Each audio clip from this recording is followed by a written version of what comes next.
Hello, I've been working on a tool to make it easier to use phones as props on set, and this is a quick demo of that tool.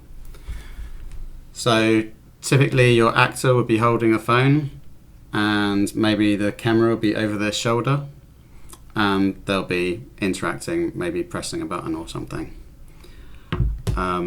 In practice, how these sorts of shots are often done is that there will be a green screen or a key on the phone. The actor's just going to be holding it like this, pretending to do stuff.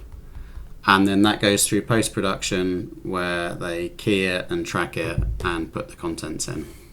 So you might wonder why they don't use the normal phone interface in order to do these sorts of shots. And the reason for that is because it's quite difficult to control what an ordinary phone looks like and what exactly is on the screen at different times. So that's what the tool that I'm working on addresses, and I'll show you a few things now. So just frame up on here. So that's my cat. Okay.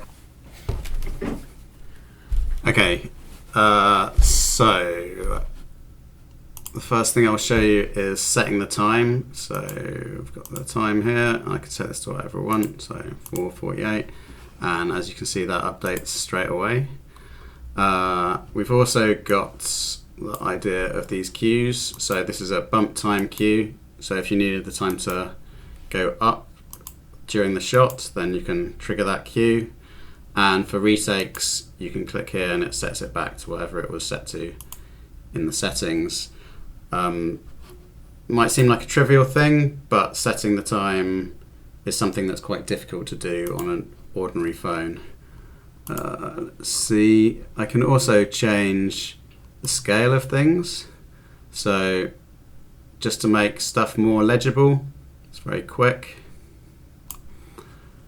And we've got settings around the battery level.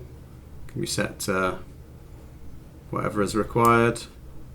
Of course, on an ordinary phone, you wouldn't be able to have the battery at 0%, and you wouldn't want your prop to be at 0%. Incidentally, the actual battery level of this prop is 77%. That's shown in the interface. It can be a bit confusing. So in general, interactions are blocked because you don't want the actors to be accidentally triggering apps or anything like that. But in some cases, for example, with an incoming call, you do want the actor to be able to interact with that. So the incoming call gets triggered from the controller, but any interaction, so the actor can answer it or they can hang it up.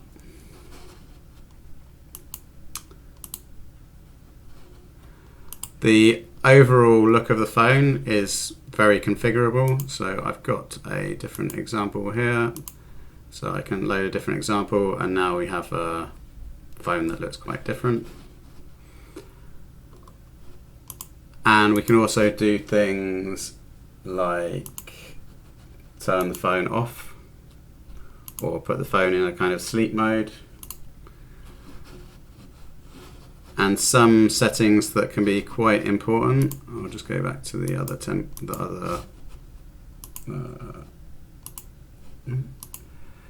So some settings can be quite important, which sort of demoed here, is the exposure. So often you're going to want to dial the exposure in, and you might also want to change the saturation or make it more contrasty. It's important to be able to do that without taking the phone off the actor and adjusting it, and it's also good to be able to see that on a monitor so that you can make sure the exposure is working for the camera that you're using. I think those are the sort of headline features as they're currently implemented. Hope this demo is interesting to you, and I'll make another demo when there's some more things to show.